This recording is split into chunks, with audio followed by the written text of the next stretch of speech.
নমস্কাৰ, আশা কৰোঁ সকলোৱে ভালে আছে। আজি মোৰহে অলপ বেয়া, কাৰণ আমাৰ কলিজাজনীৰ বসন্ত ওলাইছে। সেয়েহে তাই একো খাব পৰা নাই। কিবা গোটা আহাৰ খালেই তাই মানে বমি কৰি উলিয়াই দিয়ে। আৰু ডক্তৰেও ক'লে যে পাৰিলে অলপ পিঠাগুড়ি পগাই খুৱাব দিলে, মানে পটককৈ হজম হোৱা। যিহেতু তাই বমি কৰি আছে, সেয়েহে ভাবিলোঁ, মনতে আইডিয়াটো আহি গ'ল, ভাবিলোঁ আপোনালোকৰ লগতো অলপ শ্বেয়াৰ কৰোঁ। আৰু এনেকৈ মানে পগাই দিলোঁ আৰু তাইক। আৰু অলপ বাৰু আজি খাইছে বাৰু দেই, নোখোৱা নহয়। আৰু 2 দিন হ'ল তাই একো এটা মুখত দিয়াই নাছিলে, খালেই মানে তাই বমি কৰি উলিয়াই দিয়ে। পানী খালেও মানে বমি কৰে, এনেকুৱা হৈ গৈছিলে। আজি তাইক মই এনেকৈ দিওঁতে তাই খালে বাৰু ধুনীয়াকৈ পিঠাগুড়িখিনি গাখীৰৰ সৈতে মই পগাই দিলোঁ।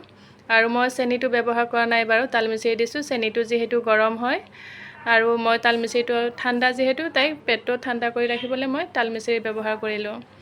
আৰু আপোনালোকেও আশীৰ্বাদ কৰিব আমাৰ কলিজাজনী যাতে সোনকালে সুস্থ হৈ উঠে আৰু মানে খাব পাৰে ধুনীয়াকৈ। তাই মানে আকৌ আগৰ দৰে যাতে সুস্থ হয়। আজিলৈ আহিছোঁ।